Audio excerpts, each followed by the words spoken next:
Hello my dear teachers, students and friends. आज मैं discuss करने वाली हूँ आपके साथ जो रिसेंटली एग्जाम कंक्लूड हुआ है।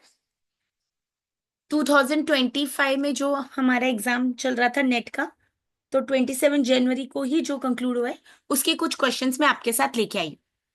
तो पहला क्वेश्चन पढ़ते हैं। When a car passes you on the road and appears to shrink as it gets farther away, which phenomena permits you to realize that car is not in fact getting smaller?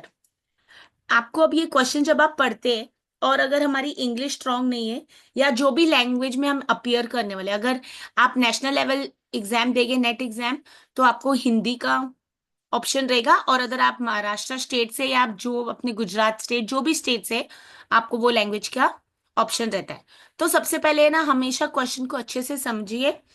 और मैं हमेशा कहती हूँ कि जब आप एक question को रीड करके उसको एनालाइज कीजिए कि वो क्या पूछ रहा है और क्या क्वेश्चन में हिंट है क्या। तो ये क्या क्वेश्चन कह रहा है कि जब एक कार रोड पर जा रही होती है और वो हमें लगता है कि वो छोटी होती जा रही है क्योंकि हम उससे दूर होते जाते हैं, तो ये कौन सा फिनोमिना है? ठीक है, इसको ये टर्म को क्या बोलते हैं कि हमको ये रियलाइज है दैट कार छोटी नहीं होती है, बट वो फिनोमिना है, इसलिए वो हमें लगता है कि कार छोटी हो रही है। ठीक है, तो सबसे पहले हमने क्वेश्चन समझ लिया। अब हमारे पास ऑप्शन है self actualization, transitivity, perceptual constancy and similarity. ठीक है, अभी यहाँ पर सिमिलैरिटी तो कुछ भी नहीं है ये कॉन्सेप्ट, क्योंकि ऐसा कुछ सेम नहीं है, तो मैंने एलिमिनेट कर दिया ऑप्शन नंबर 4। सेल्फ एक्चुअलाइजेशन, अगर आप, हम जैसे मैं कॉमर्स मैनेजमेंट से हूँ, तो हमारे पास एक कॉन्सेप्ट होता है मैस्लो थ्योरी में जो बोलता है कि मैं अपनी हाईएस्ट पोटेंशियल चीजें अचीव करना चाहूँ तो उसको सेल्फ एक्चुअलाइजेशन कहते हैं। ट्रांजिटिविटी के बहुत सारे मल्टीपल कॉन्टेक्स्ट में मीनिंग है, but transitivity generally what is applicable to A and B must be applicable to C and D और बी एंड सी। ठीक है, तो यहाँ पर ये हो गया। अभी परपेचुअल कॉन्स्टेंसी का ही मतलब होता है ये जो टर्म हमको पूछा है, तो यहाँ पर करेक्ट आंसर मेरा बन जाएगा ऑप्शन नंबर 3। अब हम कहाँ गलत हो रहे हैं कि जो मुझे क्वेश्चन आता है कि मैम मैं क्वालिफाई क्यों नहीं हो रही हूँ, या मैं इतने टाइम से प्रिपेयर कर रहे, हमारे इजी क्वेश्चंस भी रॉन्ग जा रहे हैं, क्योंकि हम कभी ये सोचते ही नहीं कि एक ऑप्शन जब हम पढ़ते हैं अगर हमें उसका मीनिंग नहीं पता है तो उस पर जाके हम थोड़ी मेहनत किए। नेट सेट एग्जामिनेशन में मैं बोलूंगी क्वेश्चंस रिपीट नहीं होते, कॉन्सेप्ट्स रिपीट होते। And now I am very sure that when I am discussing this question, many of us will not know that this question is from which topic. So when I guide students personally, I always request them you download the question paper and first you understand this question is from which topic. Okay, start marking. This question is from teaching aptitude and this is from research aptitude. Because when we are studying after a long time, or I'll say if we are not very much in touch with the studies, then we fail to understand that this question is from which topic. Okay, तो ये भी आपको जानना सबसे जरूरी है कि मैं कहाँ पर मेहनत कर रहा हूँ, मैं कहाँ गलत जा रहा हूँ, या मेरे से क्वालिफाई क्यों नहीं हो रहा है। तो यहाँ पर करेक्ट आंसर है ऑप्शन नंबर 3। ठीक है, बिना पढ़े भी आंसर सॉल्व हो सकता था, प्रोवाइडेड हमारी लैंग्वेज स्ट्रांग हो और मैं मीनिंग समझ सकती हूँ। तो अभी मैंने यहाँ पर सोर्स भी दिया, मैंने कहाँ से ये लिया एक्सप्लेनेशन, मैंने कॉपी किया, क्योंकि एक अच्छा रिसर्चर, एक अच्छा स्टूडेंट कभी भी कुछ अगर कंटेंट डायरेक्टली कॉपी कर रहा है तो उसका सोर्स देते हैं। ठीक है, perceptual constancy refers to the ability of the brain. तो ये कॉन्सेप्ट का मतलब क्या है? It is the ability of the brain to maintain a stable perception of an object even when the sensory information receive changes due to variations in distance. अब ये brain की बता रहे कि ब्रेन में ये चीज हमें ऐसे फील होता है, जो भी चेंजेस रिसीव हो रहे it is because of distance, angle और lighting. This phenomena helps individuals recognise objects as unchanging. Okay, ये फिनोमिना हमें रियलाइज कराता है कि objects are unchanging, objects change नहीं हो रहे डिस्पाइट डिफरेंट व्यूइंग कंडीशंस। ठीक है, भले हम व्यू कंडीशंस हमारे चेंज हो रहे हैं, allowing for a consistent experience of the environment. Factors like size, shape and color constancy work together to create a reliable perception of objects in the world around us। ठीक है, तो ये definition हो गई हमारी परपेचुअल कंस्टेंसी। मुझे नहीं भी पता था, बट मुझे अगर बेसिक लैंग्वेज समझ आती या मैंने कभी टर्म पढ़ा था तो डेफिनेटली मेरा आंसर रॉन्ग नहीं जाता, मेरे 2 मार्क्स मुझे मिल जाते। तो आगे चलते हैं। A teacher is looking for a learning management system. ठीक है, ये मैंने डायरेक्टली क्वेश्चन वहां से कॉपी किया है, एमएलएस रॉन्ग हो गया, उसको एलएमएस लिखना चाहिए था। तो टीचर लुक करिए एलएमएस सिस्टम के लिए that can integrate with multiple assessment tools. ठीक है, अब वो जो टीचर है वो पढ़ाने की कोशिश करे और एक ऐसा टूल ढूंढ रही है एलएमएस का जो इंटीग्रेट मतलब कंबाइन कर सकता है मल्टीपल असेसमेंट, जिसमें हम असेसमेंट कर सकते हैं और स्टूडेंट की प्रोग्रेस भी मॉनिटर कर सकते हैं। Which platform is best suitable for this? ठीक है, first is Moodle, second is zoom, third is Grammarly and fourth is Turnitin. Now I always request my all students that when we are studying one question, we always analyze four options. So in this question we are studying four terms. अब Moodle, यहाँ पर correct answer Moodle है. अभी Moodle का अगर मुझे नहीं concept पता, भले मुझे एलएमएस के बारे पता था या नहीं था, तो आज मेरा क्या फर्ज बनता है, आज मैं जाके एलएमएस के बारे थोड़ा स्टडी कर लूं. एज ए टीचर्स अगर आप जॉब पर हो तो आपको पता है एलएमएस क्या है, ठीक है. बट कभी कभी क्या होता है ना, टेक्निकली हम यूज करते हैं कि एलएमएस यूज करें, बट जब हम डेफिनेशन देखते हैं या हम पढ़ने जाते हैं तो हमें समझ ही नहीं आता कि एक्चुअली क्या है. ठीक है, तो फर्स्ट करेक्ट आंसर एक मूडल है. Zoom we all know, it is a video conferencing tool where we schedule meetings, we interact. Okay, so this cannot be the answer. Grammarly is used for our language grammar. And fourth is Turnitin, which is a plagiarism software. Okay, and Turnitin has a huge vast database. So मेरी एक video भी उसके ऊपर है कि plagiarism software हम कैसे use करें और कहाँ पर हम एथिकल होने चाहिए. और ड्रिल बिट हमारा यूजीसी के रेकमेंडेड सॉफ्टवेयर है ड्रिल बिट. तो अगर आप इंडियन यूनिवर्सिटी से प्लेजरिज्म चेक कराते तो हमारा ड्रिल बिट आता सॉफ्टवेयर. ठीक है, तो ऐसी कुछ चीजों के नाम पता होने चाहिए. आज उन्होंने क्वेश्चन मूडल पर पूछ लिया, जूम पर पूछ लिया.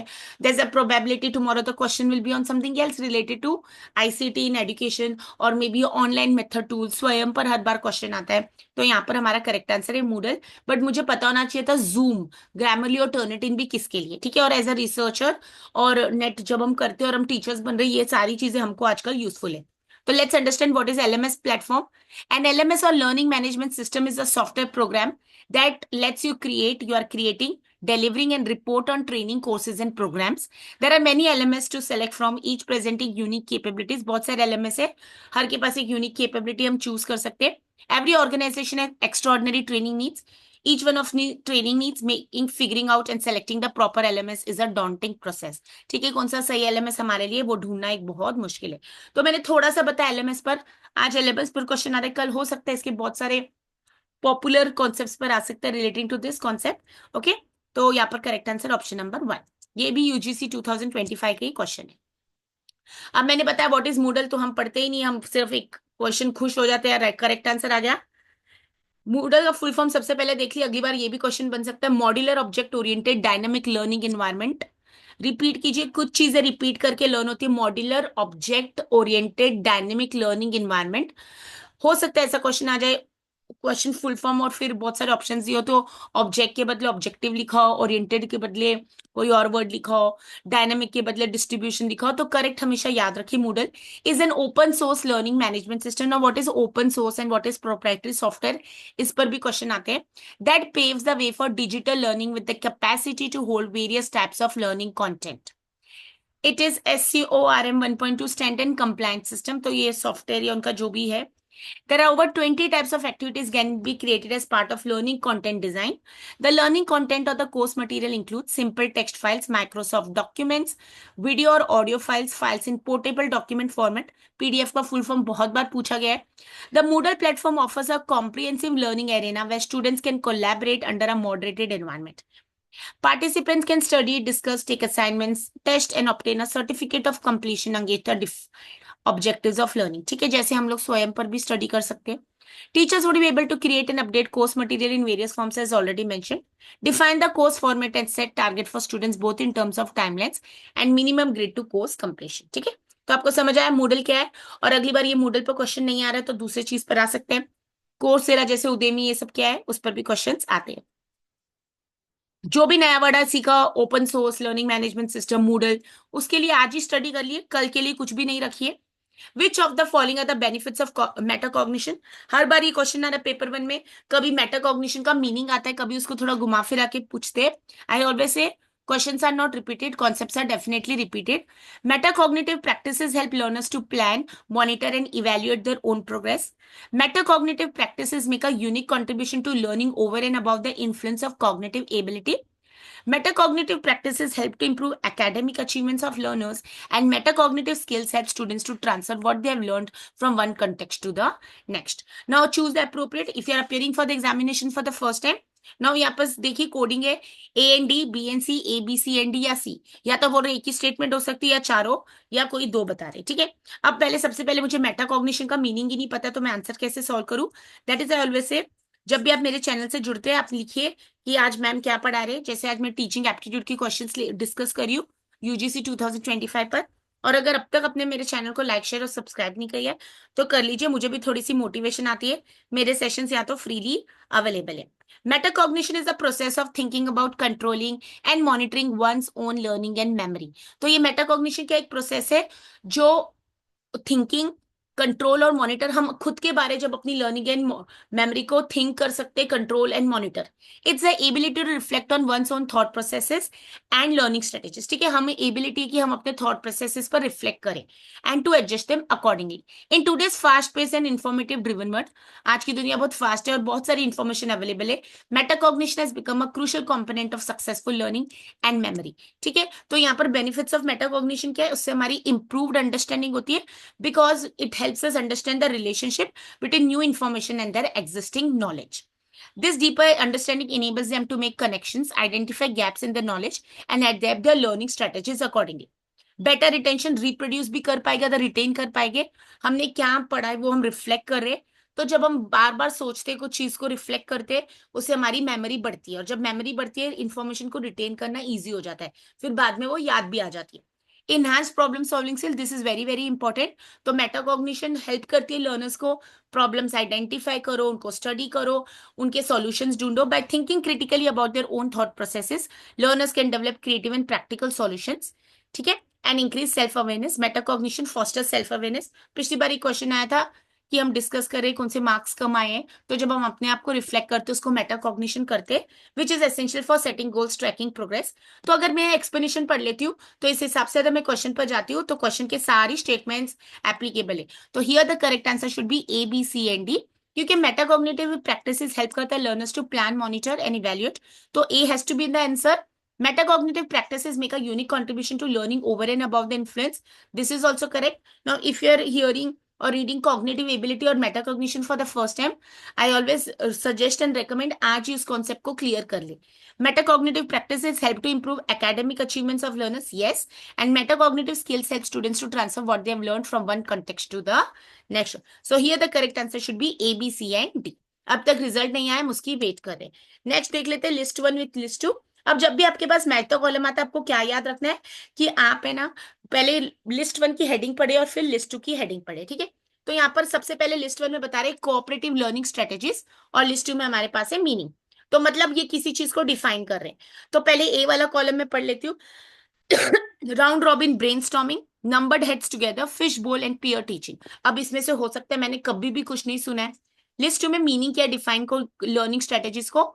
So first is observing and listening to a core group discussion. Students teaching a specific topic to others, discussing a topic in turn within a small group, and assigning roles and rotating group representatives. ठीक है। तो यहाँ पर अब देखिए मैंने smart, common sense, presence of mind use किया। मुझे नहीं पता अगर कोई भी आंसर, राउंड रॉबिन मैंने कभी सुना भी नहीं है, नंबर हेड्स, तो पीयर टीचिंग को मैच कर सकते हैं। Students teaching a specific topic to others, यही पीयर टीचिंग का मतलब होता है। तो डी एंड टू मैच होना चाहिए, और नेट ने हमारे साथ मैच नहीं किया क्वेश्चंस को, तो डी और टू एक ही ऑप्शन में। तो option number two has to be the correct answer. Never jump to the conclusions like I did, because now I am experience so I can easily do it. But जब तक आप सारे questions को analyse करके answer नहीं ढूंढते, क्योंकि एक आंसर आपका रॉन्ग है तो हो सकता है आपका जूनियर रिसर्च फेलोशिप भी मिस हो जाए या असिस्टेंट प्रोफेसर भी। तो हमेशा थोड़ा ध्यान देकर एनालाइज कीजिए। तो यहाँ पर मैं कह रही हूँ करेक्ट आंसर टू है, ऑप्शन नंबर टू। तो राउंड रॉबिन ब्रेनस्टॉर्मिंग मतलब A and three, discussing a topic in turn with a small group. फिर बी को फोर से मैच है, नंबर्ड हेड्स टुगेदर, तो assigning roles and rotating group representatives. Fish bowl में हमारे पास आ रहा है observing and listening to a core group discussion, and D matches with two, peer teaching, students teaching a specific topic. ठीक है। अब ये पर स्मार्ट वे था, तो जैसे अभी मुझे डेटा इंटरप्रिटेशन मैथ्स नहीं आता तो मैं बिल्कुल डरूंगी नहीं। ऐसे इजी क्वेश्चन अगर मुझे मिल जाते हैं, उनको फ्रैक्शन ऑफ अ सेकंड लगता है। याद रखिए जब आप नेट सेट अपेयर कर रहे हैं आपको कैलकुलेटर यूज करना अलाउ नहीं। तो आपके कितने भी फेवरेट क्वेश्चंस अगर आप घर पर मैथ्स, डेटा इंटरप्रिटेशन कर रहे तो हमेशा कैलकुलेटर के बिना कीजिए। ठीक है। The challenge with practical questions I will say mathematics and data interpretation is, once you understand the concept, without the calculator, if you cannot solve it, becomes a challenge. Otherwise, if you're very comfortable and you can manage time, you may score full marks. But in case of subjects like theoretical, teaching aptitude, research aptitude, until and unless your concepts are clear, you won't be able to solve multiple choice questions. ठीक है, तो यहाँ पर correct answer है। और ये हम as a teachers अपने क्लासरूम्स में स्ट्रेटेजी यूज कर सकते हैं, कोऑपरेटिव लर्निंग स्ट्रेटेजी, जहाँ पर सब मिल बांट के लर्न कर रहे हैं। ठीक है, नाम से ही समझ आ रहा है। तो इस बार कोऑपरेटिव पर आया था, अगली बार टीम टीचिंग पर आ सकता है। ठीक है, innovative teaching methods, digital learning, ये सारे कॉन्सेप्ट्स यहाँ पर आते हैं। ठीक है, अब यहाँ पर मेरे पास नेक्स्ट क्वेश्चन है, in a biology class teacher wants to conduct a formative assessment to gauge the students understanding of cell structure and function. Which of the following tools would be the most effective for creating interactive quizzes with immediate feedback? देखिए, अगर अब मैं इतनी fast पढ़ूंगी तो समझ नहीं आएगा, तो एक बार पॉज लेके होल्ड करके क्वेश्चन को पढ़ते हैं। आप मेरी वीडियो को उस टाइम पॉज कर सकते हैं, अपने नोट्स को लिखिए और हमेशा नोट्स अच्छे से बनाइए और लास्ट में रिवीजन। तो अब मैं पॉज करती हूँ, आप एक बार स्टडी करिए।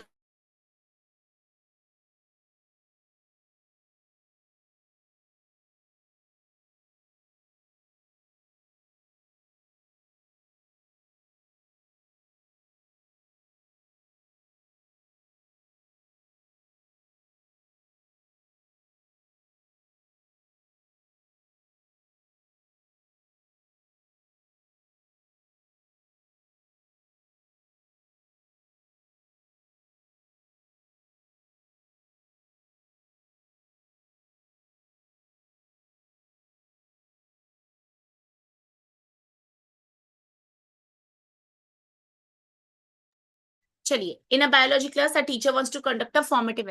अब सबसे पहले मैं बताऊं, दो टाइप्स की मेन असेसमेंट है जो हम पढ़ते हैं नेट सेट में फ्रीक्वेंटली पूछते हैं, फॉर्मेटिव और सबमिटिव। बहुत सारी टाइप्स की, बट फॉर्मेटिव होता है ड्यूरिंग द कोर्स, हम जब स्टडी करें क्लासरूम में, जैसे क्विजेज, इंटरैक्टिव क्वेश्चंस, फीडबैक, ताकि हम इंप्रूव कर सके अदर जो हमको असेसमेंट से पता लगता है। तो formative assessment is during the course and submissive होता है ईयर एंड। ओके, तो बोथ आर इक्वली इंपॉर्टेंट, ऐसा नहीं कोई भी ज्यादा। बट फॉर्मेटिव में क्या होता है, तुरंत फीडबैक आ रहा है तो हम चेंज कर सकते हैं।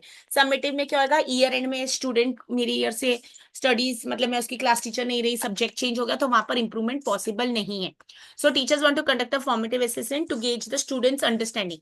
तो टीचर एक बायोलॉजी क्लास में फॉर्मेटिव असेसमेंट कर रही है, क्योंकि उनको देखना है स्टूडेंट्स को सेल स्ट्रक्चर के बारे कितना समझ आ रहा है, तो कौन से टूल्स वो यूज कर सकती है फॉर क्रिएटिंग इंटरेक्टिव क्विजेस। अब देखिए, यहाँ पर है ना, बायोलॉजी के ऊपर क्वेश्चन नहीं है। सबसे पहले तो एक वो डर निकाल दो, वो सिर्फ पूछे कि टीचर को इंटरेक्टिव क्विज बनाना है, उसके लिए कौन से ये मेथड से।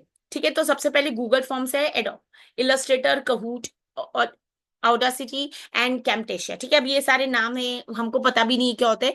तो अब मुझे पता है कि गूगल फॉर्म्स इसके लिए है, तो ए आंसर में आना चाहिए। तो गूगल फॉर्म में क्विज हम बनाते हैं ना, तो जब मुझे कंफर्म है ए आना चाहिए, तो फर्स्ट ऑप्शन एलिमिनेट, क्योंकि उसमें ए नहीं है। सेकंड को होल्ड पर रखते हैं, थर्ड को होल्ड पर रखते हैं, फोर्थ भी ऑप्शन नहीं होगा क्योंकि उसमें गूगल फॉर्म्स नहीं है। अब ये जो मुझे पता है कहूट होता है उसके लिए, तो सी भी आना चाहिए। तो अब जिसमें सी नहीं है उसको एलिमिनेट कर दो, तो ऑप्शन नंबर 4 भी एलिमिनेट हो जाता है। तो इसका मतलब ऑप्शन नंबर 1 एंड 4 एलिमिनेट, तो 2 और 3 में करेक्ट आंसर है। अब मुझे पता है ये कैम्टेशिया तो रिकॉर्डिंग के लिए, वीडियोज एंड ऑल के लिए कुछ है, और ये को ऑडासिटी मुझे नहीं समझ आ रहा था, ऑडियो रिलेटेड कुछ रहेगा, तो ये आंसर में नहीं होना चाहिए। तो A and C should be the correct answer, तो यहाँ पर 3। अब एडोब इलस्ट्रेटर तो आपको पता है इसके लिए नहीं रहता है, तो A and C should be the correct answer. तो यहाँ पर क्या हो गया, अगर मुझे कहूट क्या है या ये कैम्टेशिया क्या है या गूगल फॉर्म्स क्या है नहीं पता है, तो इसलिए टीचर्स जब हम बनते हैं, थोड़ा सा हमको अपडेटेड नॉलेज, आजकल तो हमारे स्टूडेंट्स हमसे ज्यादा अपडेटेड है, तो अगर आप उनसे भी डिस्कस करेंगे आजकल क्या नया चल रहा है, तो वो भी हमें हेल्प करते हैं। So here the correct answer should be A and C. Okay, Anna sits at a kitchen table and is able to think about what she needs to buy from the grocery stores. She is using her ability to, अभी एना kitchen में बैठी है और वो सोच रही है कि उसको ग्रोसरी स्टोर जाके सब्जी या दाल चावल या क्या खरीदना है। ठीक है, तो ये क्या एबिलिटी यूज कर रही है, रिकॉग्नाइज, रिसाइट, रिकॉल और मेमोराइज। अब ये क्वेश्चन कौन से सब्जेक्ट से है हमको वो समझ नहीं आता, हम ये क्या पढ़ने वाले। तो रिकॉग्नाइज क्या होता है कि किसी चीज को पहचाना, ऐसा तो वो कुछ कर रही नहीं है, she is just thinking. Recite तो ओरली बोलना, जोर जोर से पढ़ना, उसको बोल सकते हैं, तो ये भी आंसर में नहीं है। अब वो कुछ लर्न भी नहीं कर रही है, मेमोराइज, तो यहाँ पर करेक्ट आंसर होना चाहिए रिकॉल। अगर आप रिकॉल और रिकॉग्नाइज पर भी एक बार प्रीवियस क्वेश्चन आ चुका है 2023 या 24 में, उन दोनों में डिफरेंस क्या है। ठीक है, अभी यहाँ पर रिकॉल हो रहा है, वो पहचानने की कोशिश नहीं करी। एक बार क्वेश्चन आया था कि 25 साल बाद कोई अपने स्कूल कॉलेज की फोटो देख रहा है, उसमें वो देख सकते हैं अपने लोगों को पहचान पा रहे हैं, कुछ स्टूडेंट्स अपने फ्रेंड्स को। ठीक है, तो यहाँ पर देखिए कॉन्सेप्ट रिपीट होता है, क्वेश्चन नहीं। तो यहाँ पर हमारा करेक्ट आंसर होना चाहिए रिकॉल। ठीक है, बिना पढ़े भी आंसर ले सकते थे, ऐसे 6 मार्क्स हमारे आज आ जाते। तो अगर अब तक आप मेरे चैनल से नहीं जुड़े, तो मैं आपको रिक्वेस्ट करूंगी कि आप मेरे चैनल के साथ जुड़ जाइए और पढ़िए रोज। मैं हमेशा कहती हूँ अच्छा मेंटोर, अच्छे नोट्स और अच्छे वे से एक्सप्लेनेशन हो तो डेफिनेटली हम भी समझते हैं। तो always ensure that you stick to one particular source. अब पढ़ते आगे, which of the following best exemplifies the zero transfer of learning. अब जीरो ट्रांसफर ऑफ लर्निंग का मुझे मीनिंग ही नहीं पता, तो मैं आंसर कैसे ढूंढूं। ठीक है, तो पहले मैं आपको पढ़ा देती हूँ जीरो ट्रांसफर ऑफ लर्निंग क्या है। ट्रांसफर ऑफ लर्निंग क्या होता है वो भी देख लेते हैं। तो हमेशा देख सकते हैं, the following are the different types of transfer of learning. Positive transfer होता है, said to be positive when something previously learned benefits performance of learning in a new situation. ठीक है, अब जैसे एग्जांपल है कि अगर मुझे कंप्यूटर सीखना है, तो अगर मेरे पास पहले टाइपिंग की नॉलेज होगी तो it is going to help me. Okay, तो one learning is helping the other learning, so that is positive transfer. Negative transfer क्या होता है, in case the previous learning blocks or interfere with performance of learning in a new situation। मैं कुछ नया सीखने जाती हूँ तो पुरानी चीज में भूल जाती हूँ या उसमें दिक्कत आ रही है।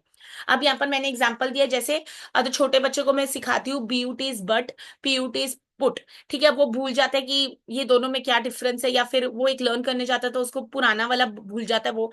ठीक है, तो यहाँ पर प्रॉब्लम हो सकती है। तो जब एक कुछ नया लर्न करने के लिए पुराने में दिक्कत आ रही है, तो उसको हम बोलते हैं negative transfer. Zero transfer when learning of one activity neither facilitates nor interferes with the learning of sorry learning of new work, it is said to be zero transfer. ठीक है, जीरो ट्रांसफर अगर मैं English learn करने जाऊंगी, ऐसा नहीं मैं maths भूल जाऊंगी, और अगर मैं मैथ्स लर्न करनी हूँ तो ऐसा नहीं इंग्लिश में दिक्कत आ जाएगी। तो यहाँ पर जीरो ट्रांसफर है, एक दूसरे को डिस्टर्ब नहीं कर रहे learning. Vertical transfer when one lesson facilitates मतलब help in understanding for another lesson in a subject is called as vertical. Example, habits and values of the family influence the child to adopt them is day. ठीक है, तो जब एक help करता है दूसरे के लिए इन सेम सिनेरियो। ओके, जैसे अभी मैं बोलूँ अगर बच्चे को बैलेंस शीट पढ़ानी है, तो आपको बच्चे को प्रॉफिट लॉस एसेट लाइबिलिटीज पता होना चाहिए, तभी वो आगे कंटिन्यूशन में स्टडी होगी। ओके, तो ये पॉजिटिव नेगेटिव अगर समझ आया तो चलते हैं क्वेश्चन पर। और देखिए ये इजी वे में मैंने समझाया, तो ऐसे पढ़िए जरूर। तो which of the following best exemplifies, exemplifies मतलब explains the zero transfer of learning. तो कौन सा इन चारों ऑप्शन में से बता रहा है कि जीरो ट्रांसफर ऑफ लर्निंग है। तो using knowledge of one programming language to another similar language, applying techniques of learning in basketball to improve skills in the other sports, or using skills acquired in carpentry to excel in painting, and applying a mathematical problem solving method to physics। अब देखिए यहाँ पर हमने zero transfer of learning का मतलब क्या बताया, अगर मैं कुछ सीखने जाऊंगी वो दूसरे पर नुकसान नहीं आएगा। तो अगर मैं स्किल्स एक्वायर्ड इन कारपेंट्री, जो मैंने कारपेंट्री में सीखा है, वो अगर मैं यूज करूँ पेंटिंग के लिए, तो उससे कुछ फर्क पड़ेगा नहीं। ठीक है, तो जीरो ट्रांसफर क्या है, one activity neither facilitates nor interfere. मैं अगर कारपेंट्री करने गई तो पेंटिंग भूल नहीं जाऊंगी, पेंटिंग सीखने गई तो कारपेंट्री को डिफेक्ट इफेक्ट नहीं होगा। तो ये हो गया जीरो ट्रांसफर ऑफ लर्निंग का। ठीक है, तो अगर आपको मेरे चैनल की वीडियोस पसंद आ रही है तो लाइक शेयर और सब्सक्राइब कर लीजिए, अपने फ्रेंड्स टीचर्स और कलीग्स के साथ जरूर शेयर कीजिए। I deliver sessions for the colleges, so you can invite me as a resource person. And another thing, as per UGC 2024 guidelines, it is now mandatory to qualify NET examination of to if you want to pursue PhD, because they have discontinued the PhD entrance test. However, this notification is yet to be implemented by many of the universities in several states. So many of the universities are still conducting PhD entrance test. So always keep a check on the universities with which you plan to enroll with. कुछ चीजें subjective होती है, आप अपने अपने level पर जरूर check कीजिए। और अगर आपको कुछ भी मेरी तरफ से हेल्प चाहिए, you can always contact me. और फिर मिलते हैं हम नेक्स्ट सेशन में। ये मैंने यूजीसी 2025 के टीचिंग एप्टीट्यूड के आज आपके पास 6 क्वेश्चन या 5 क्वेश्चन सॉल्व कराए, बट उसमें अगर हमने 4 4 कॉन्सेप्ट पढ़े, तो मोर देन 20 कॉन्सेप्ट हमने पढ़ लिए इन 20 मिनट्स। ओके, तो फिर मिलते हैं नेक्स्ट सेशन में। Till then, God bless you, all the best, may you all qualify, and all the best.